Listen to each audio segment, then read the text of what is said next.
Voy a empezar a grabar. Listo, entonces sean todos bienvenidos a otra sección de Micro Divulga Ciencia, a nuestra primera sección de Micro Divulga Ciencia de este primer semestre del año 2023. Gracias a todos los interesados, gracias a todos los que sacaron el tiempo para conectarse. Esta vez volvimos, pero volvimos con sorpresas, volvimos con nuevas cosas interesantes para brindarles. Los pongo entonces en contexto. Microdivulga Ciencia es un proyecto de divulgación científica que nació en el Departamento de Microbiología de la Universidad Popular del Cesar. Luego, a este esfuerzo de divulgación en ciencia, aprovechando las bondades logísticas de que, bueno, yo soy profesor adscrito al Departamento de Microbiología de la UNICESAR, pero soy profe de tiempo completo también de Unilasallista, Corporación Universitaria, entonces se nos unió esta bonita institución. Entonces, de ahora en adelante, Microdivulga Ciencia es un proyecto conjunto entre la Universidad Popular del Cesar, específicamente el Departamento de Microbiología, y Unilasallista Corporación Universitaria, una universidad privada que queda en el área metropolitana de Medellín. Entonces, yo estoy feliz no solamente de que pueda unir a ambas instituciones para esta tarea, sino que detrás de esta actividad hay un convenio que se está gestionando entre ambas universidades, no solamente para amparar Microdivulga Ciencia, sino para que la cooperación académica entre ambas instituciones y ambas regiones del país avance y podamos hacer cosas interesantes entre ambas universidades y entre las personas que se están conectando y que nos están escuchando también. Microdivulga Ciencia, entonces, como les decía, son charlas por el momento, pero estamos pensando en poco a poco ir migrando o ir adquiriendo otros formatos. Hemos pensado en podcast, hemos pensado en boletines escritos, pero la idea es que podamos fortalecer ese factor interesante al que están llamados todas las universidades, y es ser comunicadores de la ciencia. Es decir, la apropiación social del conocimiento. Queremos que la apropiación social del conocimiento se fortalezca a través de estas estrategias. Estas son charlas divulgativas que son pensadas a un público abierto, a un público general, pero además de eso también obviamente se conectan profesionales y estudiantes de las áreas, en este caso ambiental y agropecuaria. Para el caso de hoy, entonces tenemos inicialmente la compañía de la jefe del programa del Departamento de Microbiología, la profe Aura Lucía Parada, quien yo no sé si quiera regalarnos un saludo breve antes de darle paso al profesor Carlos. Vale, hermano, muchas gracias. Buenos días a todos. Ya estamos 32 personas conectadas. ¿Me confirman si me escuchan bien? Fuerte y Buenos claro, días, profe. perfecto, profesora Aura. Vale. Bueno, extiendo pues los agradecimientos o se los reitero al profe Carlos Ruales por pues sacar tiempo de su agenda, de su actividad académica y compartirlo con la Universidad Popular del Cesar. Esperamos que este sea el inicio de una alianza significativa entre nuestras dos instituciones que seguramente va a redundar en beneficio para ambas. Así como contaba el profesor Manuel, pues ya tenemos toda la documentación para iniciar todo el proceso de un convenio de cooperación interinstitucional, del cual seguro no saldrá únicamente la iniciativa de apropiación social del conocimiento Microdivulga Ciencia, sino también el tema de las prácticas, proyectos de investigación, de extensión, movilidad de docentes y estudiantes entrantes y salientes. Entonces nosotros estamos muy contentos de tener esa posibilidad de hacer una alianza con esta universidad que también tiene muchas experiencias significativas por compartirnos. Espero pues que la charla sea del mayor provecho para todos, a Manuel que siga buscando esos contactos maravillosos, cada vez se supera más en las charlas, Mane, y pues eso es muy bueno para todos nosotros. Aquí ya están conectados estudiantes y profesores, también tenemos seguramente personal del sector externo, son todos bienvenidos a la Universidad Popular de Cesar, a este espacio virtual, ahorita también con esta muy buena alianza que hacemos con Unilasallista. Muchas gracias y buen día para todos. Gracias, profe Aura. Entonces, Gracias, sí, señor. profesora. Sí, la idea entonces es que hoy tenemos un invitado muy especial. Hoy nos está acompañando entonces el profesor Carlos David Ruales. Él es biólogo, es magíster y doctor en ciencias agrarias, ¿cierto, profe?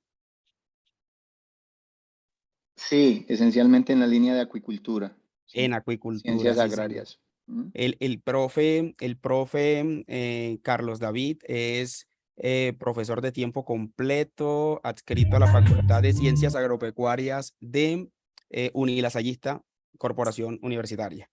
Él es experto en piscicultura, como bien nos comentaba, y tiene un trabajo y ha desarrollado trabajos muy interesantes en la línea de conservación, pero sobre todo, lo más bonito, peces silvestres colombianos, porque siempre, sobre todo quienes vivimos en el interior del país, incorporamos a nuestra dieta siempre recursos pesqueros, pero muchos no son locales. El profe se ha dedicado a conocer y a trabajar los recursos, ese tipo de recursos biológicos que tenemos y buscar también una manera sostenible de sacarles provecho. Entonces, la charla que él tiene hoy es peces silvestres colombianos, estrategias de conservación, pero yo no voy a hablar más, sino que sea el profe Carlos quien nos hable un poco acerca de su trabajo. Tenemos un espacio aproximadamente de 45 minutos, quizá un poco menos, depende del contenido que el profe Carlos tenga. Y después tenemos un espacio para preguntas, sin embargo, pueden ir haciendo las preguntas al chat también. Sí, ahí está. ¿Sí? Bueno, hola, Listo. buenos Un segundo, un días. segundo. Todos. Que esto es lo que consumí actividad. Espérenme un segundo, identifico quién tiene el micrófono abierto para, por favor.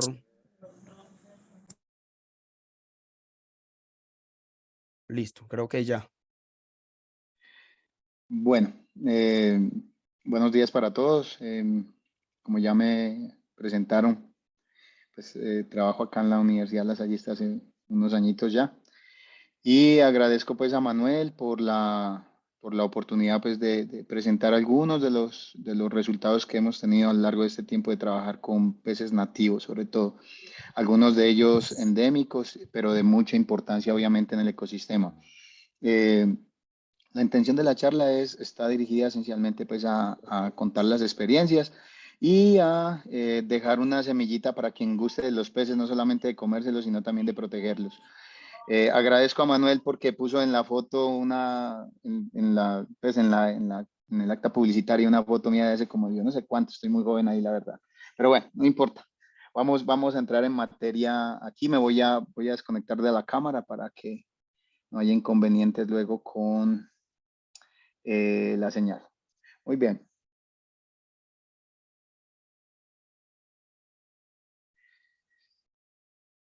Esta es la temática que vamos a tratar. Esencialmente voy a hablar el porqué pues, de trabajar con peces nativos, por qué tratar de protegerlos. Hablamos de aspectos reglamentarios que le permiten a la universidad pues, poder trabajar con este tipo de especies. Eh, por qué conservar y la metodología que hemos tratado de implementar esencialmente como para tratar de incorporar especies silvestres. Hola, El ¿alguien, primero. alguien abrió el micrófono? Hola, bueno, espero que ya esté listo. Y lo que hemos, pues diríamos que desarrollado como experiencia alrededor de estos años sobre peces nativos. Muy bien. Colombia es un país supremamente rico en especies ícticas. De hecho, ocupa el segundo lugar en el mundo después de Brasil. Tenemos alrededor de 1.400 especies y de ellas 374 especies son endémicas. Tenemos 2.000 especies marinas, pero de hecho muy pocos se explotan. Si ustedes piensan en acuicultura, es decir, lo que nosotros sembramos como producción, la producción en Colombia se basa en la explotación de tilapia, trucha y diríamos que la única especie nativa que sí se siembra, digamos que considerablemente en producción es cachama, ¿cierto? Boca Chico también, pero para las más de 1.435 especies de agua dulce, tenemos muy poca diversidad en producción. Entonces ahí en la foto ven bagre rayado, dorada, la cuchita, que también le dicen coroncoro, todos los bagrecitos grandes, pequeños, cíclidos, como el muleto, la mojarra verde o amarilla, el comedón, el besudo, bueno, en fin, tenemos una gran cantidad de especies que esencialmente eh, pues no hemos podido, digamos, trabajar con ellas, no solamente para incorporarlas como un recurso acuícola, sino también en el sentido de protección, ¿sí? De todo ese montón de especies que hablábamos, 220 están en la cuenca del Magdalena y el Cauca. Y esencialmente, pues eso permite que el 11% de la diversidad íctica del país esté en zonas donde nosotros estamos viviendo, ¿sí? Sin contar el resto del país. O sea, solo por nombrar un ejemplo, Panaque coquiodon o pucha de ojos azules, es una especie que en realidad todavía no conocemos prácticamente mucho de su biología, de su comportamiento, de su reproducción, ¿cierto? Hay muchas cosas que estamos literalmente desconociendo de gran cantidad de las especies que tenemos, ¿ya? Entonces, digamos, ¿cómo hemos hecho en la universidad para poder tener un acercamiento con esas especies? Primero hay que cumplir con unos requisitos que tiene el Estado, ¿cierto? Que nos presenta como digamos, los pasos a seguir para uno poder extraer de los ríos o del mar recursos que son sujetos de investigación o que pueden ser sujetos de investigación. Entonces, primero está la UNAP, que es la Autoridad Nacional de Acuicultura y Pesca. Ellos sacaron un decreto en el 2015 que tiene que ver con el permiso de investigación y es para recursos pesqueros, es decir, peces que son sujetos de consumo, ¿ya? Para alimentación. Pero aparte de eso, también se debe sacar la licencia, ¿cierto? Para la recolección de especies amenazadas, endémicas o vedadas, que la da la Autoridad Nacional de Licencias Ambientales. Entonces, por ahí vamos teniendo dos tipos de permisos que debemos sacar. Pues, la universidad tiene una resolución para poder extraer el recurso y tenerlo no solamente en confinamiento, sino para hacer trabajos pues con ellos. Y también quedan los registros que da el ICA, sobre todo cuando uno lleva esas especies a confinamiento, llámese acuicultura para sostenibilidad o acuicultura para consumo. Entonces ahí tenemos la resolución del 2016, la 064, que se debe tener buenas prácticas en los establecimientos acuícolas y tenerlo como un establecimiento bioseguro. Digamos que esto es lo básico en aspectos reglamentarios que una institución debe tener para poder trabajar con recurso hidrobiológico. Ahora bien, ¿por qué conservar? Yo creo que se vuelve un asunto de discusión entre el desarrollo y conservación, ¿cierto? Ustedes ven, Colombia creo que presenta todos los males junticos y focalizados, sin querer nombrar uno de los más famosos, pero tenemos minería legal e ilegal, tenemos deforestación, basamos nuestra economía en recursos no renovables, el petróleo, ¿cierto? Y hemos hecho obras de infraestructura que pues, bien hacen parte del desarrollo del país, pero que comprometen en esencia la diversidad, ¿cierto? De hecho, pues aquí tengo, a ver si funciona este videito. Ahí tienen un boca chico con el estómago lleno de plástico. Entonces, ahí es donde uno realmente se pregunta si lo que uno tiene planeado como Estado o como sociedad es realmente el progreso, pero a qué costa, ¿cierto? Entonces, digamos, esa sería la duda o tal vez la reflexión que tengo que hacer necesariamente con esta charla. O sea, ¿por qué conservar, cierto? Si esencialmente no estamos como creo yo en el mejor camino posible. Muy bien, otro asunto de por qué conservar es que si uno ve las estadísticas que presenta la FAO y esencialmente, si ustedes miran aquí, la pesca de captura, esta rayita azul, verdecita, mejor, sí, verde un poco clara, y la pesca de captura total con respecto al crecimiento de la acuicultura, hay unos puntos de intersección.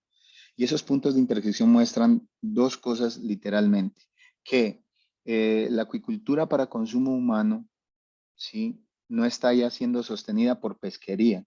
Es decir, la presión que se ha hecho de pesca sobre el recurso pesquero, valga la redundancia, no solamente en agua dulce, sino también en agua salada, ya ha sobrepasado la capacidad que tiene tanto el mar como los ríos de renovar sus stocks. Y la acuicultura se presenta como una posible respuesta, como para, digamos, tratar de mantener un stock de alimento saludable. Aquí tenemos una tablita que es bastante interesante. El CP, que es el Servicio de Estadística Pesquera que tiene el país, se encuentra en la página de la UNAP. ¿Sí? Estas son las principales especies de especies nativas, ¿cierto? Bocachico, nicuro, cuatro ojos, el que le dicen comelón, ¿cierto? Bagre rayado, blanquillo. Esto, lo que ustedes ven aquí en el total, es lo que se pescó en el 2019. ¿Sí? Se le abrió el micrófono a alguien más por ahí. Y lo que está al frente es la pesquería en el 2012, es decir, del 2012 al 2019, en 7 años, la presión de pesca aumentó 770% para el bocachico, que es la especie insignia en Colombia. Sí, pero en realidad lo que me está mostrando estos datos en rojo es cuánto ha crecido la presión de pesca. Y obviamente sin considerar los aspectos de la biología de cada pez de esos que están aquí. Otro asunto es lo que sucedió hace unos 2 años con la pérdida del caudal ecológico del río Cauca. Ustedes están viendo, esta es la parte de Puerto Valdivia, ¿sí? Normalmente el río Cauca en estación seca debe tener alrededor de 400 metros cúbicos por segundo y para esa época se llegó a tener 30, 45 metros cúbicos por segundo. Eso es un desastre ecológico, ¿sí? Estas fotos las voy a pasar rápido. Entonces, normalmente esto que tiene que ver con el desarrollo y esencialmente esta foto, que es algo que se presenta mucho acá en Antioquia y muy probablemente también en las regiones de Cesar y de Córdoba, es un aspecto que tiene que ver con minería, ¿sí? Entonces, por eso planteaban en la diapositiva de por qué conservar, es a costa de qué el desarrollo, ¿cierto? Y es lo que tenemos que preguntarnos.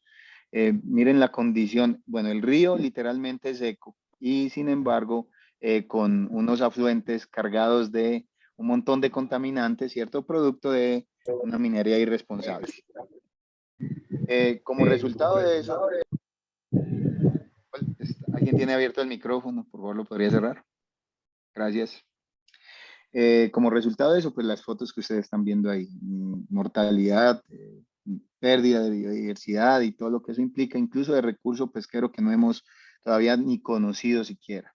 Sí, entonces, el llamado a esto es que nosotros como sociedad civil tenemos una responsabilidad de tratar de preservar lo poco que queda y tratar de hacer trabajos que estén tendientes a precisamente no solamente conservar por el hecho de conservar, sino que eso también implica más vida para nosotros como especie, ¿no? O sea, tenemos un deber moral ahí en ese sentido, ¿sí? Y ahí en ese caso hace falta la mano de todos, ¿ya? No solamente de la empresa, sino de pescadores, la sociedad civil y profesionales. Entonces, con estos 3 puntos iniciales, vamos a dar lo que hemos tratado de intentar estandarizar para trabajar con especies ícticas nativas. Hay varias estrategias, ¿cierto? Pero hay algo que uno ha aprendido con el tiempo. Hay que trabajar con los pescadores y los pescadores de la zona, porque son esencialmente los que conocen dónde están las especies que uno identifica como un posible blanco, como un posible objeto de estudio para conservación. Son ellos, ¿sí? Y eso hace parte del empoderamiento que uno debe dar para la gente que vive en el sector, ¿ya? Lo segundo, que uno puede trabajar no solamente con el estado pequeño de una especie, sino también con adultos, dependiendo de la época. Y esencialmente ahí hay que atender la normativa. La UNAP da, por ejemplo, circulares de veda, ¿sí? ¿Y qué significa eso? Que en esa época, ¿cierto? En esa fecha específica no se debe pescar X pez. Por ejemplo, en este caso, si ustedes ven aquí el ejemplo de se prohíbe la pesca de bagre rayado, Pseudoplatystoma magdaleniatum. ¿Por qué razón? Porque es la época en la que ellos se reproducen. Si usted captura un pez en época reproductiva, está literalmente interrumpiendo el ciclo de la vida. Entonces, ese tipo de, diríamos, como de pasos hay que hacerlos y hay que tenerlos regularizados. Bueno, hay muchas estrategias de captura. Esto, pues todas las fotos que ustedes van a ver son producto pues de las experiencias propias, unas más exitosas que otras, uno realmente aprende todo el tiempo, ¿sí? Se puede hacer capturas no solamente en la corriente principal, sino también en tributarios. ¿Ya? Entonces aquí se pesca con chinchorro, pero para eso usted debe tener un montón de gente. Entonces uno atraviesa el chinchorro de lado a lado, ¿cierto? Y se va corriente arriba haciendo bulla y hace lo que llama un rastreo, ¿ya? O también ese mismo aparato o aparejo de pesca que es el chinchorro con algo que se llama arrastre con canoa, ¿ya? Eso se hace, por ejemplo, en ríos, ¿sí? Y ahí literalmente prima pues la experiencia del pescador. Otro tipo de experiencias de captura son con señuelos, ¿ya? Entonces llámese rapalas, cuchara, anzuelo libre, calandrio, ¿sí? Y atendiendo aquí también, pues que ustedes saben que la pesca deportiva pues está prohibida por una resolución nueva que sacaron el año pasado con la UNAP, pero esencialmente uno como trabajo en campo, muchas veces no todas las especies caen con cierto tipo de aparejos y uno tiene que utilizar las estrategias que tenga a la mano, ¿no? Entonces, por ejemplo, este tipo mojarra amarilla, mojarra azul, es difícil capturarla con atarraya o con calandria o con chinchorro. Entonces es más fácil con señuelo. Pero pues digamos que ahí vale la pena como reconsiderar pues lo que es una prohibición como tal, ¿sí? La atarraya es otro aparejo que es muy viable, pero ojo, depende de la especie que usted esté tratando de investigar. Bueno, hay otra, por ejemplo, el puesteo, lo utilizan mucho en el Magdalena Medio. ¿Qué es el puesteo? Se deja que vísceras de pollo se descompongan, con 2 días uno tiene, ¿sí? Y luego se hacen unas canasticas como las que ustedes están viendo aquí, unas masitas pequeñas, y se amarran en un palito, ¿ya? Y luego se coloca el palo dentro del río, se coloca una señal y esencialmente se espera 15, 20 minutos y luego se acerca con la canoa y se hace un lance con atarraya. Eso es ideal, por ejemplo, para este tipo de bagres. Ramdias, Pseudopimelodus, bueno, en fin, bagrecitos, peces sin escamas. Otra estrategia de captura, y aquí tengo un video. A alguien se le abrió nuevamente el micrófono.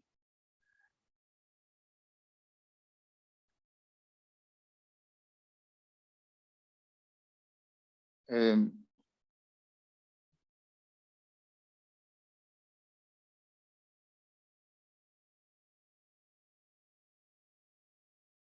este tipo eh, digamos, de arte de pesca o de estrategia de pesca es identificar el punto de muestreo donde normalmente el pescador ha tenido fortuna de encontrar el pez, simplemente se apaga la canoa, el remero atraviesa la canoa, ¿cierto? Y se comienza a tirar el chinchorro y se deja que se arrastre y la canoa se la deja que el río la lleve, pero de forma transversal a la corriente. Y luego se recoge, ¿cierto? El pescador, el que está en la punta, se tira y hace lo que llama recolección. Obviamente esa experiencia y pues aquí a mí me ven aquí sentado con chaleco y con todo y el pescador no tiene absolutamente nada, ¿ya? Pero es por cuestiones de experiencia. Mm, bien.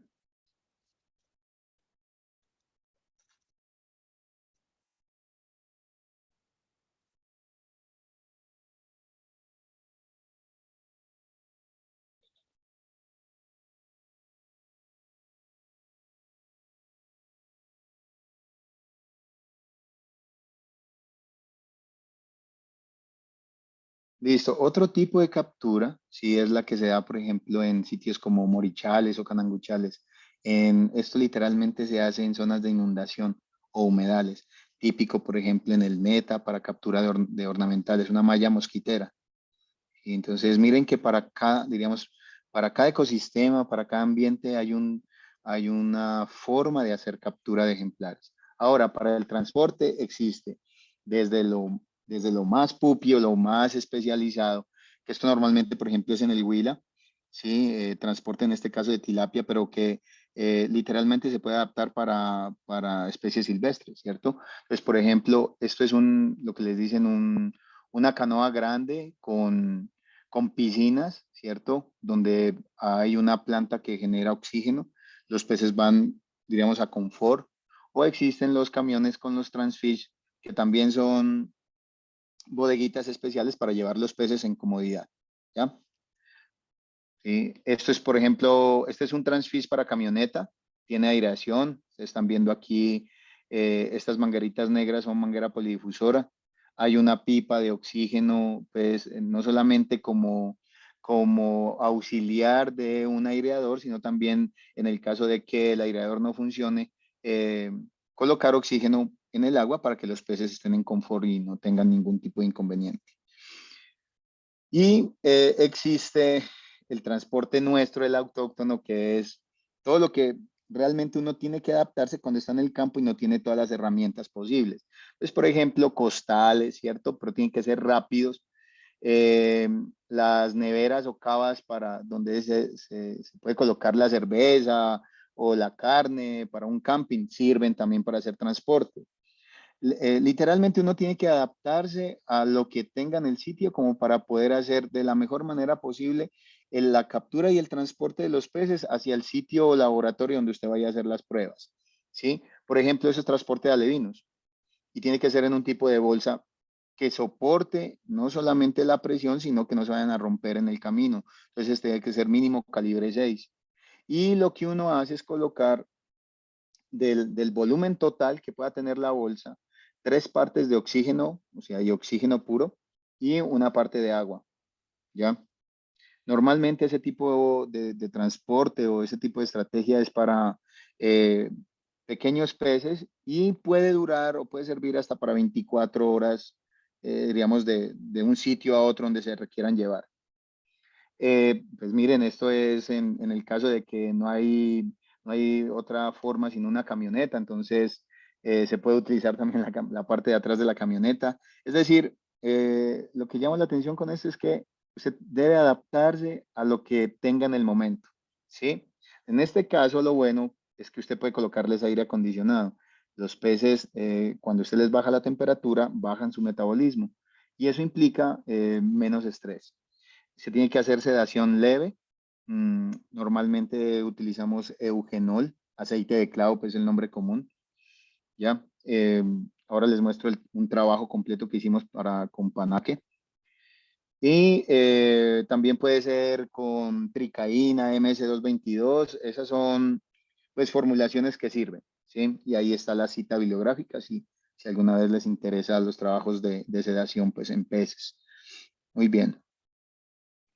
Esta es otra forma, ¿cierto? Les decía, las neveras o las cavitas sirven para ese ideal. Por ejemplo, cuando uno transporta bagre rayado, el bagre rayado es muy delicado. Entonces, se lo maneja individual, ¿sí? Así él no se puya con la primera espinita o radio de la aleta pectoral y la primera espina o radio de la aleta dorsal. Entonces, ellos van ahí, se los seda levemente, porque también depende del tipo de pez. Hay peces que son bastante susceptibles al anestésico. Entonces, hay que entender con qué especies uno puede trabajar cierto tipo de anestésico.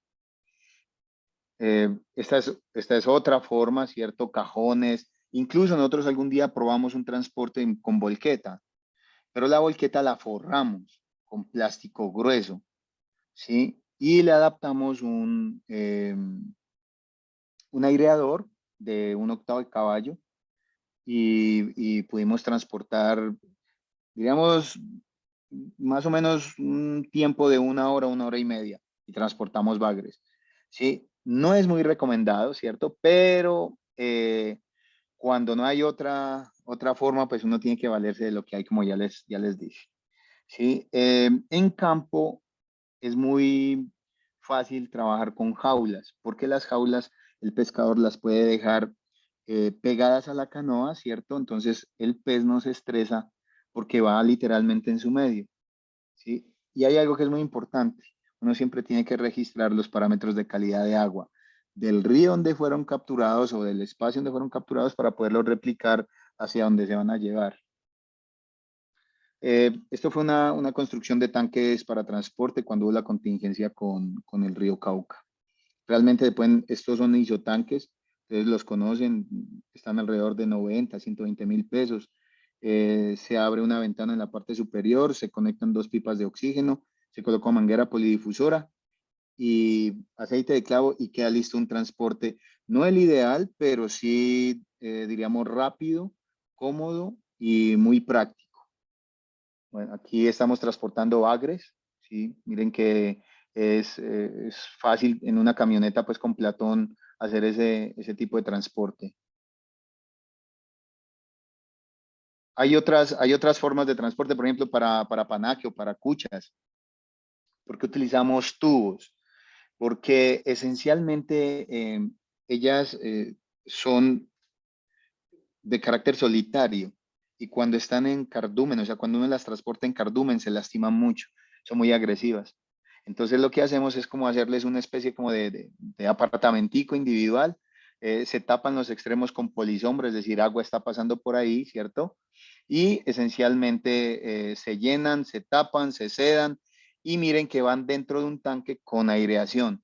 Esa bolsa negra que ustedes ven acá encima es esencialmente hielo para bajar la temperatura, por les dije hace un rato, para disminuir el metabolismo, ¿sí? Y se lo carga con agua fresca. Entonces, pero tendiendo a entender que los parámetros de calidad de agua son los mismos que ellas tienen en donde fueron sacadas. Hay algo que toca hacer después del transporte, dice una cuarentena. Normalmente los peces en el río tienen una carga parasitaria normal o anormal, ¿sí? Y esa carga parasitaria, si vos tenés una piscícola, no la puedes transportar, o sea, no se puede convertir en un foco, un pez que llegue de transmisión de más enfermedades. Entonces, lo que hacemos es hacer una cuarentena. Y, por ejemplo, si ven esta primera foto, esto que está encerrado en el círculo es un crustáceo pequeñito, se llama Dolops, ¿sí? Como una garrapatica, que tiene la foto. El ojo ya este pez es una dorada, es una hembra de dorada. Y es muy típico realmente este animalito no es nuestro, llegó a través de las carpas tampoco son nuestras, son de Oriente. Y este bichito vino con carpas, pero ya está incorporado diríamos, a la ictiofauna colombiana. Esta es otra foto. Y aquí tenemos, por ejemplo, un nicuro, un Pimelodus yuma, que está plagado de Ichthyopteris multiflis. Ic, punto blanco, es un protozoo. Y para eso hacemos un tratamiento con formalina, que está entre 150 a 250 mililitros por metro cúbico. Entonces se hacen baños de 30 a 60 minutos. En bagres, en peces de cuero, el punto blanco tiene mortalidades del 50 al 60%. Una vez hacemos la cuarentena, revisamos que los peces no estén pues con una carga parasitaria elevada o si no tienen carga parasitaria, ya hacemos traslado a estanques. Y en estanques nosotros tenemos que hacer varias actividades. Una de ellas es primero preparar el estanque, pero antes nosotros hacemos marcación. Ahora hablo un poquito más de marcación porque hay tres formas diferentes de marcaje o objetivos diferentes de marcaje. Entonces, eh, tener el estanque limpio, ¿cierto? Tener identificadas las zonas, por ejemplo, hacer divisiones como las que ustedes están viendo aquí para hacer diferentes tipos de lotes, tener aireadores de paletas en este caso para pues, tener una mayor concentración de oxígeno disuelto, encalar cuando sea necesario si tenemos aguas muy ácidas. El pH que los peces están en confort está entre 6,5 y 8,5. Sí, entonces hay que hacer registro de calidad de aguas para literalmente entender que los peces van a llegar a un buen medio. Mirar sustratos, por ejemplo, si los peces gustan de sustratos o no, si les gusta más en tierra o estanques forrados en polisombra o en geomembrana o si necesitan lo que se llama enriquecer el ambiente y eso va a depender de cada especie. Entonces uno debe estar preparado para precisamente hacer ese tipo de recepción, ¿ya? Luego, ¿qué hemos estado haciendo? Lo que se llaman, entre comillas, eso de amansamiento, porque no hay trabajos esencialmente digamos, de un comportamiento literalmente de amansamiento en un pez, ¿sí? Diríamos más bien acostumbramiento, tal vez lo más probable, ¿no? ¿Y qué implica eso? Entonces, hay que estarlos pescando constantemente, haciendo revisiones, mirando su condición, ¿cierto? Si crecieron o no, hacer un montón de registros, ¿ya? Que esencialmente sirven, por ejemplo, este es un bagre y lo tapamos. Los bagres normalmente tienen un fototropismo negativo, no les gusta la luz. Entonces, si sabes que el animalito se estresa mucho con la luz, pues nosotros lo tapamos. Se le coloca una camisa, pues la camisa en este caso del investigador, y ahí me disculpan pues eh, la forma. ¿Para qué? Pesarlos, ¿cierto? Medirlos, mirar cómo han crecido, cuánto han crecido, porque eso es muy importante, nos dice que también están en ese sistema, ¿cierto? ¿Ya? Y cuando se puede, se trabaja el animal con sedación. Cuando no se puede, uno tiene que buscar las estrategias como la que están viendo ahí, la de la camisa, ¿ya? O sea, es decir, todo lo que implique el manejo con una especie va a depender de cómo es esa especie. Por ejemplo, todos los bagres, uno debe saber cómo cogerlos. Precisamente por esto que ustedes están viendo aquí, no sé, em, lo que estoy señalando aquí, estas son las espinitas de los radios dorsal y en este caso de las aletas pectorales, que contienen normalmente ictiotoxinas, la gente puede reaccionar muy fuerte, ¿cierto? Entonces, aparte que es muy doloroso. Entonces, cada especie de pez tiene una forma de manejo y eso es lo que uno primero conversa con los pescadores y luego entiende ya pues en estanques. Bueno, ¿qué más hacemos? Lo que les dije de las biometrías. ¿Qué implica hacer biometría? Medida, peso y mirar condición del animal. ¿Ya? Eh, Ahora vamos a hablar de marcaciones. Entonces, hay tres tipos de marcación. La primera con microchip. Entonces, es como un granito de arroz que tiene un código. Están viendo aquí en la primera foto. Sí, es una agujita que sirve para implantar el microchip. En la segunda foto ven el lector. ¿Sí? Entonces, él te da un código alfanumérico. ¿Ya? Acá creo que tengo un video, a ver si...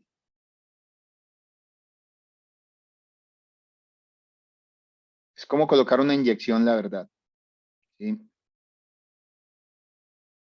Y obviamente también depende del tamaño del pez, se van a tener tamaños de microchip adecuados. La segunda marcación es para los peces que van para la estrategia de captura y recaptura.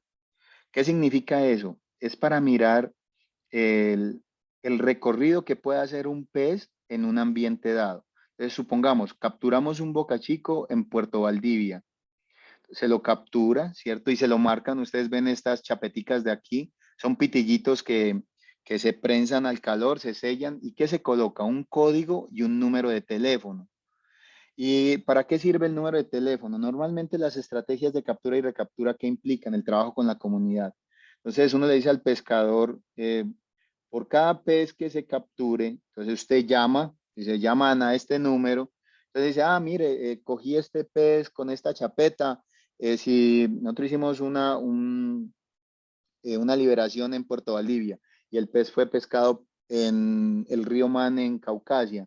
Entonces uno hace el cálculo del recorrido, cuántos kilómetros recorrió ese pez y eso qué implicaciones tiene. Saber el hábitat del pez y saber cuáles son las zonas de protección, ¿sí? Y eso implica que, por ejemplo, para el pescador, pues lastimosamente el pez termina en la pailita, pero el pescador se gana una recompensa. Dependiendo de la estrategia, puede ser un mercado, pueden ser 50.000 pesos, pero son estrategias que son muy válidas y le ayudan a entender mucho de la biología del pez.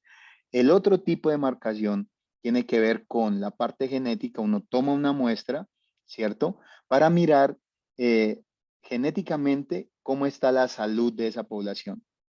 Y se hace morfometría geométrica también. Entonces se toma una foto, ustedes están viendo en esta foto aquí que estoy mostrando con el cursor, una dorada en papel milimetrado, se le toma esa foto y luego uno hace con un software especializado la estructura de las medidas que le permite si hay diferencias entre especies o diferencias poblacionales. Entonces, ustedes ven tres estrategias de marcaje, todas válidas y todas orientadas hacia eh, tener la mayor cantidad de información posible de una especie. Entonces, miren, ya digamos que que una vez ya tenemos todo eso, lo que tenemos que lograr es las prácticas de alimentación para el plantel de reproductores. Ese es un asunto bastante complicado, porque un pez que ha sido sacado del medio natural, que uno no entiende, probablemente el que no hay reportes de qué es lo que come, qué come, cuánto come, cada cuánto come, uno tiene que comenzar a estudiar estrategias para acostumbrar al pez a recibir un tipo de dieta, no solo la dieta seca o concentrado, que depende de la o sea, depende del objetivo final que usted quiera lograr. Y me explico con esto lo siguiente. Cuando uno quiere que se adapte a dietas secas, porque ese pez lo va a tener ahí en confinamiento como reproductor. Pero si usted lo quiere devolver al medio, usted no debe darle dieta seca. Se tiene que generar en el estanque o en el recipiente que está ese animalito la dieta que consume en el medio. Entonces, por ejemplo, si yo quiero liberar bagres, ya pesqué y voy a soltar bagres, y si trabajo con un rayado, yo nunca debo comenzar a tirar concentrado. Yo debo tener en el estanque más peces, porque el bagre es de hábito carnívoro. Entonces, depende de esa orientación, yo oriento mi estrategia. Entonces, por ejemplo, cuando los peces son trasladados, llegan supremamente estresados. Entonces, ayuno una semana, 15 días, ¿cierto? O tenerlo con especies que coman concentrado, por ejemplo, tilapia. Entonces, especies que han sido domesticadas, por el bien entre comillas. O formular dietas prácticas. Entonces, aquí, por ejemplo, si usted beneficia a un pez, saca las vísceras. ¿Qué hacemos nosotros? Desengrasamos las vísceras, secamos, las molemos y luego hacemos, por ejemplo, este tipo como de, parecen morcillitas. Y la cuerdita que ven ahí es para hacer registro de realmente si está habiendo consumo. Esto es bueno para peces de bentónico, es decir, que se alimentan en el fondo. Entonces, hasta la estrategia de alimentación y el tipo de alimento usted lo debe tener claro. Y para eso, pues, uno tiene que eh, haber pasado un montón de tiempo con el error, aprender sobre el camino y sobre todo escuchar a los pescadores. Pues aquí está la tabla nutricional de esta dieta que hicimos, una proteína muy buena, ¿sí? Y nos sirvió con el trabajo, un trabajo que hicimos de adaptación al confinamiento de Nicur, que es Pimelodus Yuma. Esta parte les voy a comentar sobre las experiencias que tuvimos con Cucha Ojiazul, Panaqueco, Cliodon, ¿sí? Que fue en convenio con la UNAP y el CAP Santa Cruz, que es en Caucasia. Hay que entender que esta especie, la verdad, se encuentra muy poco referenciada. Eh, Obviamente, lo mismo que les planteé al principio, las zonas de pesca están muy restringidas y están ambientalmente intervenidas para mal, esencialmente. Entonces, este animalito está declarado en la lista de especies en peligro de extinción. En el libro rojo de peces dulceacuícolas está en categoría 2D. Y ¿por qué nos interesamos en este animalito? En primer lugar, porque es pues como les dije, es un deber de todos preocuparse por los recursos, ¿cierto? Entre más diversidad perdamos, es menos vida que vamos a tener nosotros. Y el otro es porque está siendo diezmada no solamente pues por el maltrato al medio ambiente, sino por la presión de pesca. Este animalito tiene un valor comercial muy, pero muy grande en mercado europeo, sobre todo en el mercado alemán. Una cuchita de estas puesta en Alemania, póngale usted de 200 gramos, puede estar alrededor de 400 a 600 euros. Sí, entonces imagínense en el valor que el pescador comienza a entender y que se convierte en un modelo de negocio. Y cuando no se pone unas condiciones, pues literalmente diezman el recurso. Nosotros hicimos pescas entre Puerto Wilches y Chucurí, ¿sí? Entonces abarcamos más o menos unos 60 kilómetros, o sea, barranca hacia arriba y barranca hacia abajo. ¿Ya? Entonces entendimos y de ahí salió un protocolo de manejo para la especie que consiste más o menos en 21 pasos que los están viendo aquí, ¿cierto? Pero ¿qué es lo primero? Entender y conversar con el pescador, a ver dónde está el animalito, qué le gusta, que si está asociado, por ejemplo, a un tipo de paisaje, si es paisaje de río, de piedra, si es correntón, si es con vegetación, si está asociado a orilla con vegetación riparia, preservada, no preservada, si hay cultivos, si hay potreros, ¿sí? Hay que entender todo eso y eso esencialmente lo sabe el pescador, ¿ya? Y entender los tiempos de captura también, porque si uno se compromete a decir, necesito alrededor de 100 reproductores y si ellos capturan tan solo un pez cada mes, entonces necesito 100, ¿cuántos meses son esos? Entonces todo eso hay que tenerlo en cuenta, ¿ya? Luego se trasladan de la canoa a un tanque, a un estanque en tierra, como el primer reservorio, y luego nosotros le hicimos un traslado a la estación piscícola del Repelón, que es ahí en Barranca Bermeja, para hacer una cuarentena.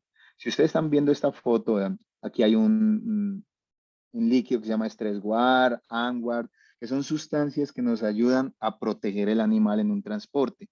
Todas tienen que ver con protección del moco sobre todo y bajar el estrés de transporte.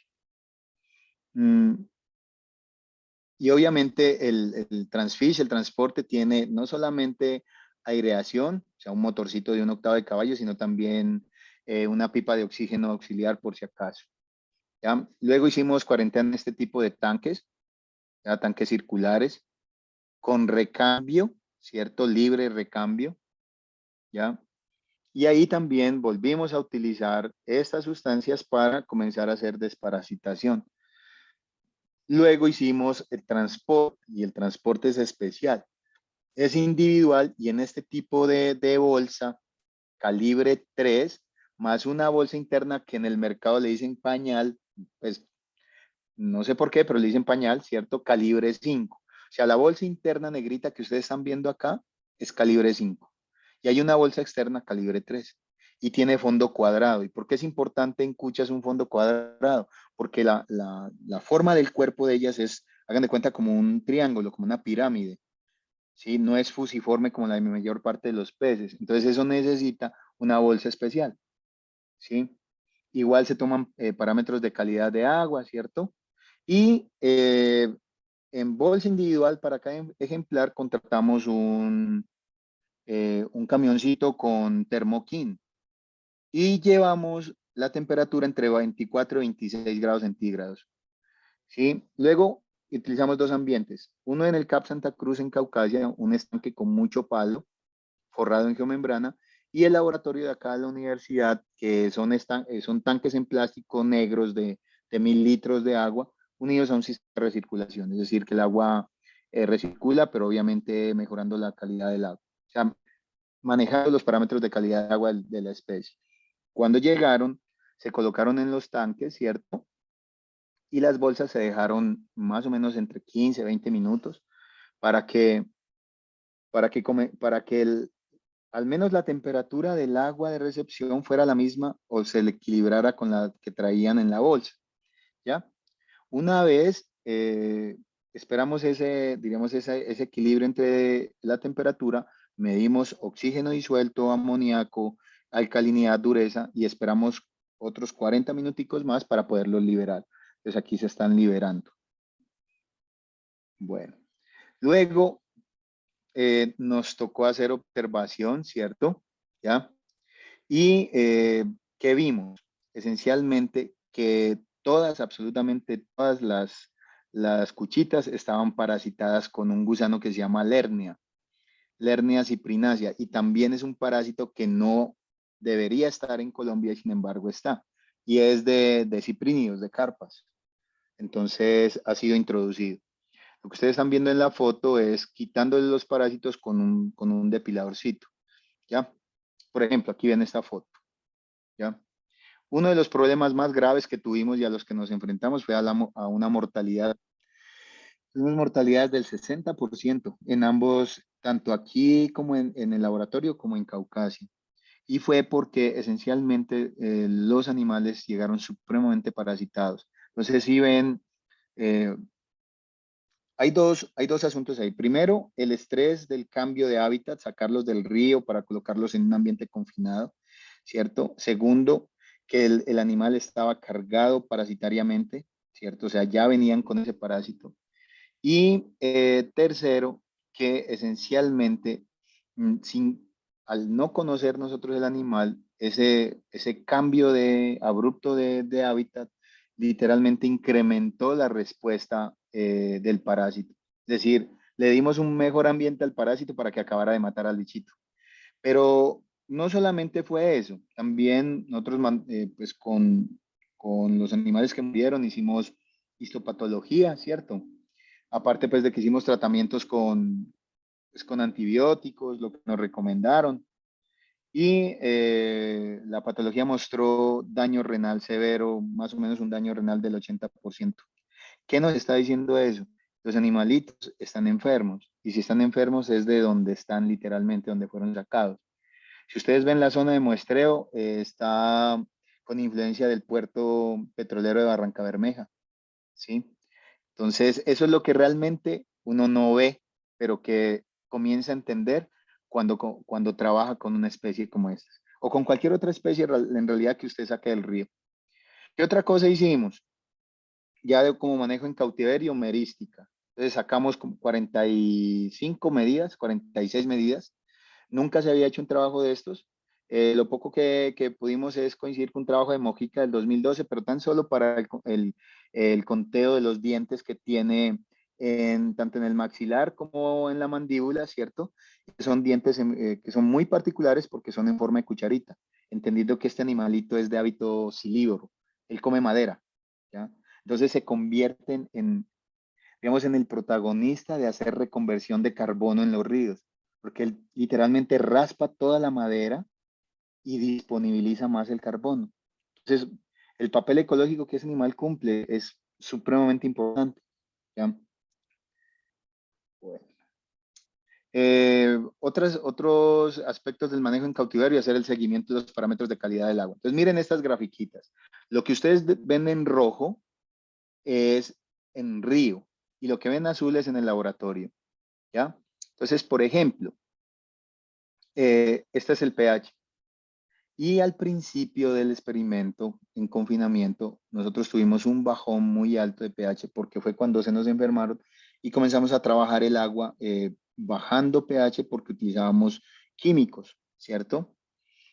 Después de que logramos controlar la enfermedad y la mortalidad disminuyó, literalmente se estabilizó, ¿ya? Y, por ejemplo, lo mismo pasó con el oxígeno disuelto, ¿sí? Lo mismo pasó con la temperatura, bueno, en fin. Aquí tenemos los registros de amoníaco. Miren en el río, son mucho más altos y miren en el laboratorio, literalmente son nulos, son cero, que eso está muy bien. La conductividad es mucho más alta aquí al principio por la enfermedad. Incrementamos la salinidad, eso incrementa la conductividad. Y luego sí, la mantuvimos a niveles que se encuentran en el río. Eh, Nitritos y nitratos son diferentes al río y es porque nosotros trabajamos con un sistema de recirculación, pero que al menos nitrato, que es el azul, no tiene ninguna incidencia negativa sobre los peces. ¿Qué más hicimos también? Microbiológicos. ¿Sí? El recuento de coliformes totales pues es normal en un sistema de recirculación, pues es agua que literalmente debe tener, o sea, es imposible sacar los coliformes totales, pero no hay E. coli, no hay pseudomonas. Sí hay unos hongos, pero pues no son los de los que presentan problemas. No hay estafilococo coagulasa, no hay salmonela, o sea que estamos digamos, mantenemos la resolución, al día la resolución la 0122 del 2012. Bueno, ¿qué otra cosa hicimos de manejo en cautiverio? Mirar comportamiento. Entonces, en el proyecto se consiguieron unas cámaras de GoPro que pues aguantan el uso y el abuso, pero ¿qué también hicimos? Formulamos una dieta. Hay una dieta que venden los holandeses que se llama Repasi. Los 125 gramos valen 375.000 pesos. Este tarrito negro que está aquí. Es muy costosa. Y nosotros nos dimos la tarea de hacer una formulación. Entonces tenía pepino, zucchini, zanahoria, tenía salmón, tenía espirulina, tenía ensure, tenía paprika, tenía jengibre y nos dimos a la tarea de mirar si comían o no comían. A ver si funciona el enlace del video aquí.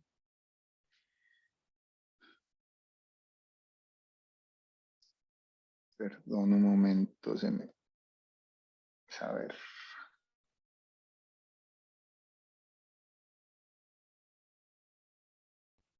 Voy a mirar aquí. Un momento, por favor.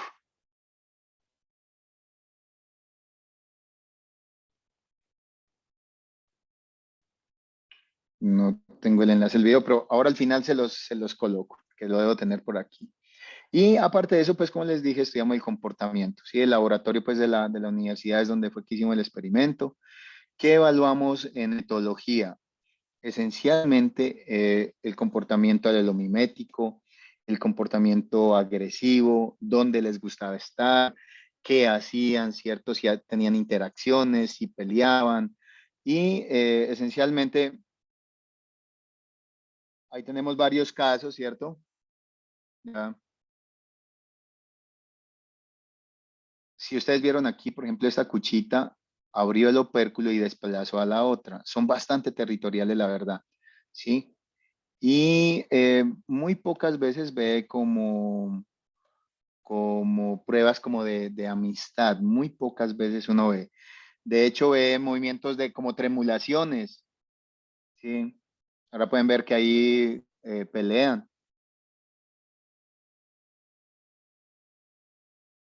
Miren cómo curva el cuerpo, ¿sí? La otra cuchita está atrás. Ah, o sea, ahí está reclamando su espacio.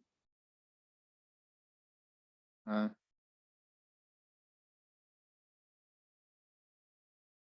miren cómo hace tremulaciones, es decir, está reclamando el espacio.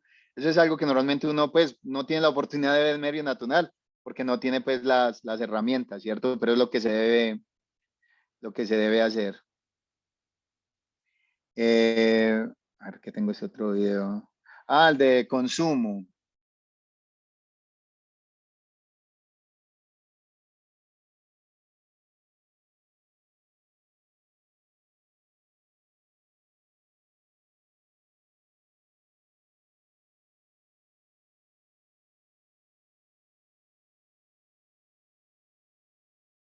Entonces, todos estos datos en esencia nos permitieron eh, entender en principio.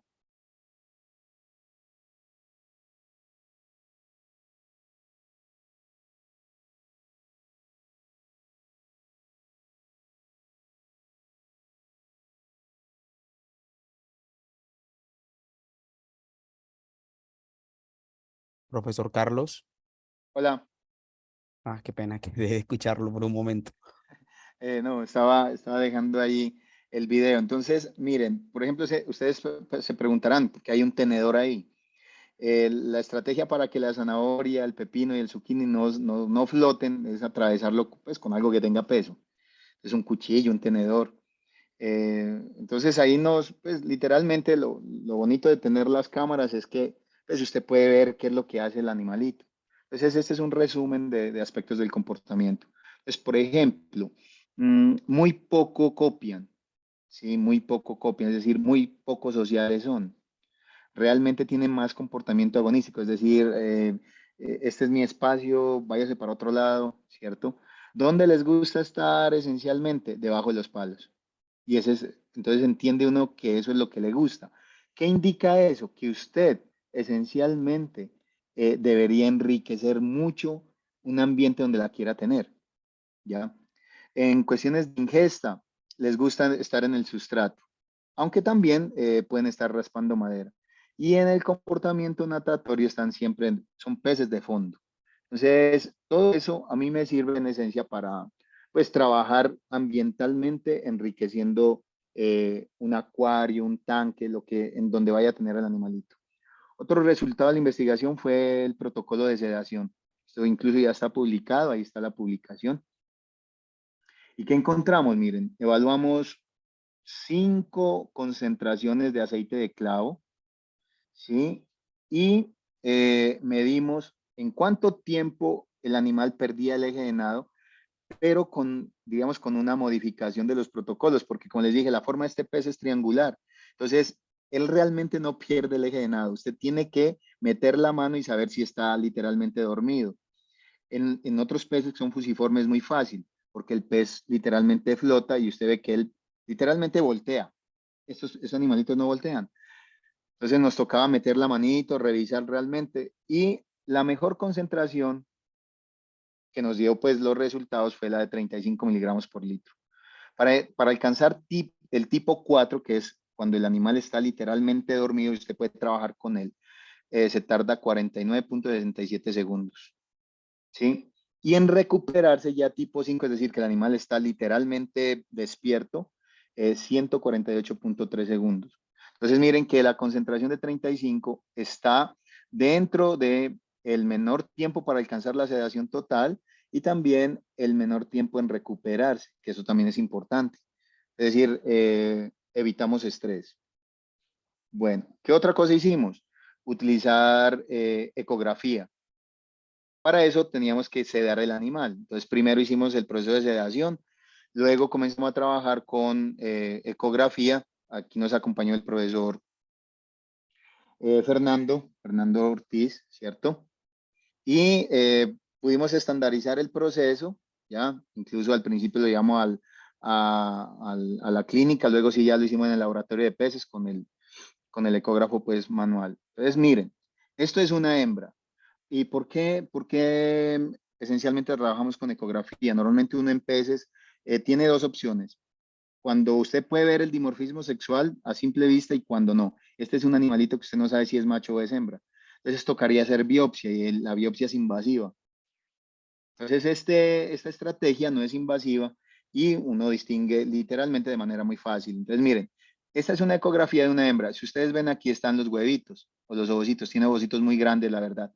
Entonces tienen 310 micras, ¿sí? Cada bolita de estas es un huevito, ¿sí? Y este es un macho. Miren que la estructura de la gona del macho es totalmente lisa. Y obviamente pues todavía hace falta mucho estudio sobre esto. Hacer un seguimiento, por ejemplo, a 2 años para ver si los animales realmente maduran o no. Bueno, ¿qué perspectivas como para ir concluyendo con la charla? Todas. Entre ellas, por ejemplo, todo lo que tiene que ver con molecular, ¿sí? Todas las ómicas, proteómica, ¿sí? Todas las ómicas. Nosotros hoy en día estamos adelantando con la profesora Luz Adriana Gutiérrez, que es la que maneja la línea de microbiología y esencialmente trabajó en su doctorado sobre este campo. Estamos presentando, de hecho ya se está realizando una propuesta de investigación en donde estamos determinando o estamos identificando el microbioma que tiene este animalito. ¿Cuál es el interés? Si es un animal que literalmente come madera, debe tener asociaciones microbianas o digamos que un montón de bichitos, para ponerlo en otro idioma, muy interesante para poder que ese animalito crezca comiendo madera. ¿Sí? Entonces, toda esta parte es digamos, una perspectiva muy grande de estudio. Ya estamos dando pues un parte aquí y trabajar con otras tecnologías, ¿no? En medicina veterinaria hay muchas herramientas que parecen de humanos ya y que a veces nosotros nos parece absurdo utilizarlas porque dicen, ¿por qué le estás tomando una radiografía a un pez, por ejemplo? ¿Cierto? Pero para eso sirve. Y con base en los resultados de esto, comenzar a diseñar dietas más específicas. No queda más sino darles agradecimientos. Miren, es un trabajo que uno no lo hace solo. Eh, es el trabajo de muchas personas alrededor. Aquí está Germán, Daniel, Eliana, Juan David, que está haciendo su maestría, su trabajo de maestría precisamente con microbioma. Y este par de muchachitas que se nos unieron ahora último, que hacen su trabajo de tesis de pregrado, precisamente con caracterización bioquímica y molecular de algunas bacterias cultivables del intestino de la cucha. Pues muchas gracias a ustedes por su atención. Si tienen alguna pregunta, con mucho gusto. Muchísimas gracias, profesor Carlos. La Con mucho verdad, gusto. profe, hace usted un trabajo muy bonito, un trabajo maravilloso y de todo el interés pues ambiental e inclusive económico, porque yo creo que en la medida en la que conservemos mejor, pues yo creo que podemos aprovechar mejor económicamente los recursos bióticos que tenemos. Así es, profesor Manuel. Pues espero que les haya gustado la charla. No, Eh, profe, la verdad, con todo el aquí gusto, la verdad. Tengo muy buenos comentarios acá, profe, y vamos a aprovechar entonces que nos quedan unos minuticos para hacer unas preguntas y voy a empezar con esta pregunta que nos hace Yair Yepes. Yo al principio no les hablé de él. Vea, esta iniciativa Micro Divulga Ciencia es una co-creación entre Yair Yepes y yo, mi persona, cuando ambos trabajábamos en la Universidad del Cesar, en la Universidad Popular del Cesar. Jair es microbiólogo, tiene una maestría en biotecnología, pero trabaja en una compañía en Alemania en estos momentos. Entonces se vio muy aludido por la parte de conservación y él nos está escuchando desde Alemania en estos momentos y está conectado y pregunta, profesor Ujú. Carlos, ¿cómo ve las perspectivas de la exportación de peces con potencial ornamental? ¿Se puede hacer de forma sustentable? Pregunta Jair Yepes. Un saludo de ahí. Eh, bueno, muy buena la pregunta, mira, y la verdad es que precisamente parte del interés de trabajar con Panaque y con Panaque, con la cucha azul, es que normalmente los stock literalmente son diezmados porque el valor en el mercado es muy grande, ¿cierto? Entonces la idea de comenzar a trabajar con la especie, conocerla, es llegar a tener reproducción en cautiverio. Sí, una vez uno entiende el ciclo del animal y logra reproducción, lo que quisiéramos hacer es entregarle la tecnología al pescador para que él sea el que produzca el animalito y él sea el encargado de hacer los puentes o, diríamos, el hecho de poder exportarla, porque aquí hay un asunto que es bastante complejo con peces ornamentales. Peces ornamentales, y lo voy a decir, pero no lo dije yo, muchas veces no se maneja o no se declara la cantidad de peces que salen del país sin registro, ¿sí? Y es un negocio de millones de dólares. Entonces le dije, si un animalito de estos en Alemania vale por encima de los 400 euros, ¿sí? ¿Qué viene detrás de eso, cierto? Entonces se puede siempre y cuando estrategias como estas sean implementadas digamos, con las demás especies. Lo que pasa es que el problema es que nosotros, a veces es triste decirlo, el hecho de ser tan ricos en diversidad es uno de los principales problemas que tenemos, que pensamos que el recurso no se va a agotar. ¿Ya? Espero haberle contestado al profe. Gracias, profesor. Aquí tengo comentarios. La mayoría de profesores, por ejemplo, nos escribe el profesor Carlos Orjuela de aquí del programa de medicina veterinaria. Excelente charla. Muchísimas gracias, profesor. La profesora Ingrid Pino manda sus saludos también.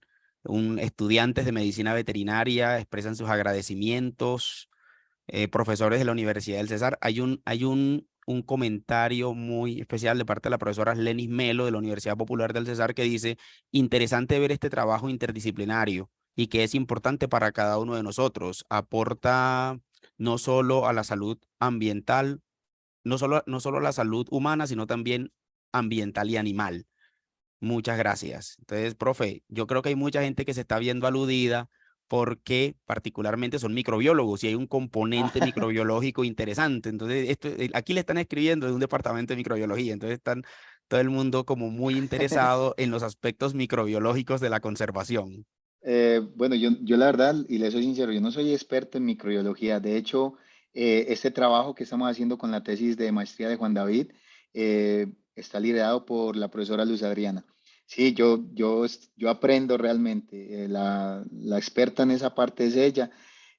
Pero diríamos, ¿qué es lo que me interesa? O sea, o sea, todo el potencial que solamente un solo animalito puede tener y lo que todavía no conocemos es que, por ejemplo, mire, consorcios que hemos encontrado, eh, hongos, ¿cierto? Celulolíticos, amilolíticos, hay bacterias acidolácticas que todavía no hemos catalogado, pero que con este trabajo muy probablemente entenderemos cuál es el linaje que está ahí.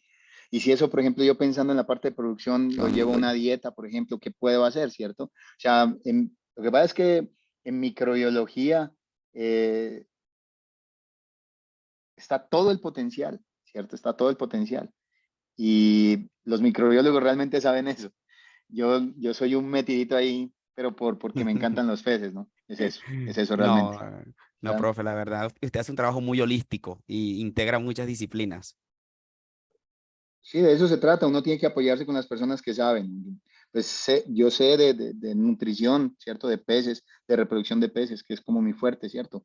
Pero obviamente yo tengo que entender otras cosas que están ahí y que las manejan otros profesores y hemos hecho un trabajo muy interesante con la profesora Luz Adriana. O sea, ella es un pilar bastante fuerte ahí. Mm. Listo, muchas gracias, profe. Un saludo a la profe Luz No, Adriana también, si nos está escuchando. Por aquí nos pregunta Ricardo Robles, en temas de seguridad alimentaria, ¿qué incidencia tiene el mercurio producto de la minería en peces de consumo? bueno, hace unos años atrás asesoré una tesis de maestría con concentraciones de metilmercurio en bagre rayado en la región de Nechí, en Bagre, Nechí, ¿cierto? Sobre el río Nechí, es uno de los ríos más contaminados que tenemos en Colombia y en el mundo, la verdad, creo que es el segundo. Eh, las concentraciones, creo que, si, no, si mal no recuerdo, creo que 0.01 nanogramos de mercurio que diríamos que se deben aceptar. No recuerdo el dato ahorita, pero lo que se encontró fueron 100 veces, 500 veces, 600 veces más la concentración máxima permitida. Entonces, hace falta también mucho trabajo y mucha concientización sobre ese aspecto, ¿sí? Mm, no hay referencias, por ejemplo, de incidencias de enfermedades asociadas a metilmercurio como labio paladar hendido, microcefalia, retardo mental, macrocefalia, porque de eso en realidad nadie conversa. El año pasado hubo una conferencia del director de la UNAP que ventiló, que fue la primera vez que escuché de un directivo del Estado ventilar un problema de eso. El río, todos los ríos y el Cauca del Magdalena están supremamente enfermos. Ustedes vieron las fotos de las cuchitas. Sí, un daño renal de un animalito de más del 80% de un animal que sobrevive con muy poco, la verdad. Y eso es responsabilidad nuestra. Entonces, eh, nos hace falta, o sea, mucho estudio sobre ese tipo de interacciones, o a veces tal vez divulgarlo más, ¿no? Sí, pero claro que hay un efecto. Eso no solamente ha sido comprobado en todo el mundo. De hecho, la enfermedad de Myanmar está asociada directamente al efecto de metilmercurio en seres humanos, ¿ya? Entonces, eso, mejor dicho, eso está, eso está todo por hacerse Y y es, nos estamos demorando, la verdad. y es un panorama poco difícil, profesor. Sí, claro, claro, claro que sí. Profe, nos pregunta Marianelis Mestre, ¿por qué se le hace baño con formalina al 10%? ¿Qué efecto tiene la formalina en el pez? No es literalmente en el pez. Cuando trabajamos formalina al 10%, sobre todo en bagres, en peces con, bueno, y también sirve para peces con escama. Lo que hace es que el bicho, el protozoo, él tiene una forma circular, ¿cierto? Y él tiene unos vellitos. Con esos vellitos él se mueve y hace unos giros. Y esos giros provocan escozor en el pez. Y como el pececito no tiene con qué rascarse, comienza a sobarse entre ellos o sobarse con sustratos. Termina por perder el moco y se vuelve un foco de bacterias. ¿Ya? Entonces, lo que hace la formalina es literalmente desprender en la etapa adulta y evitar que él se transforme en quiste. Obviamente, cuando pasa eso, hay que hacer una cuarentena de todo, ¿sí? Pero eso es realmente lo que hace la formalina. Y a esa concentración no es, diríamos, no tiene efectos deleterios con el pez, la verdad. Muchas gracias, profe. Muchas Un gusto. gracias. Por aquí pregunta, creo que tenemos tiempo para una última pregunta. Dice, Dale. ¿cómo llegan esos parásitos exóticos a las aguas colombianas?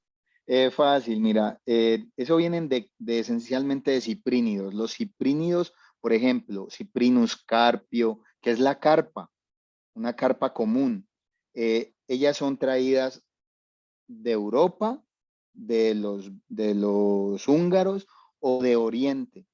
¿Os te has dado cuenta que la carpa es el símbolo de la prosperidad para los orientales? El yin y el yang está representado en una carpita de lo bueno y de lo malo. O sea, esos animalitos vienen de allá y ellos tienen unos parásitos que son propios de ellos. De hecho, el alernea, el gusano ancla es Lernea ciprinae, o sea, de ciprínidos. Sin embargo, cuando vos introduces una especie a un ambiente que literalmente es virgen, pero que tiene toda la potencialidad para ella, se vuelve exitoso porque no tiene depredadores y encuentra más hospederos, ¿sí? Entonces, por ejemplo, ese dolops, ese gusano ancla, todo eso ha sido introducido. Entonces, por ejemplo, alguien importa o ingresa una carpa. El mismo país ha hecho importaciones de carpa, ¿sí? El Estado me refiero. O, o gente que le gusta.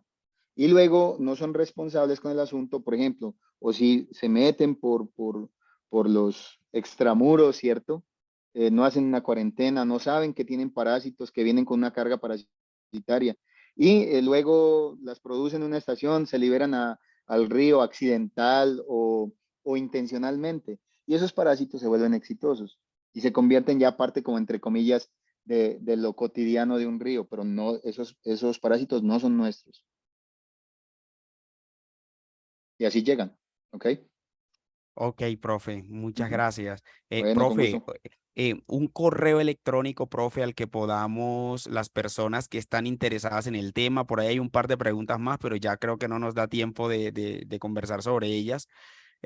Profe, un correo electrónico, y yo lo estoy copiando aquí en el chat, al que puedan escribirle. Hay David, muchas personas. cdavid, ajá, arroba, unilasallista, unilas, ajá, punto punto edu, punto edu, co. punto co. Bueno, entonces en el chat y ahí sobre la pantalla también el profesor Carlos está escribiendo su correo electrónico. Hay muchas personas interesadas en el tema, personas interesadas en la contaminación del agua con mercurio, microbiólogos interesados. Entonces ahí tienen el correo del profesor Carlos David. Llegamos a un punto de conexión en el que había 64 personas y estamos Ah, en qué hora de bueno. almuerzo y hay 50. Ah, qué Entonces, bueno. profe, te da No cuando tienen alguien hambre. o está muy buena la cosa que nos quedamos, profe. Ah, no. Entonces, entonces simplemente agradecerle al profesor Carlos David, Oh, con agradecerle a las gusto. personas que se conectaron desde la Universidad Popular del Cesar, desde aquí, desde Unilasallista. Esperamos que esta sea la primera de muchas charlas. Y no, estamos todos encantados con la compañía de todos, pero sobre todo con el trabajo que ha venido haciendo el profesor Carlos.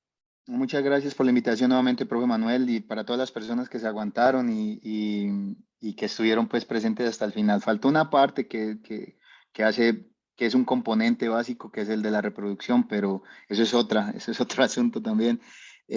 Muchísimas gracias nuevamente, espero pues que les haya gustado, les haya dejado inquietudes. Eh, una sobre todo es el deber moral que tenemos de tratar de proteger lo poco que tenemos y que hay que trabajar en equipo. Uno no sabe de todo y uno no puede solo con todo. Uno tiene que ayudarse y dejarse ayudar.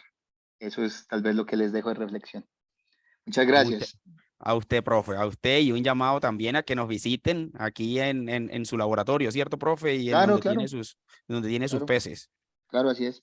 Claro, con mucho Bueno, gusto. Hasta luego. entonces, feliz tarde para todos, feliz almuerzo, gracias. Hasta luego. Voy a dejar de grabar por acá. Bueno, se cumplió el objetivo, profe Sí. Manuel.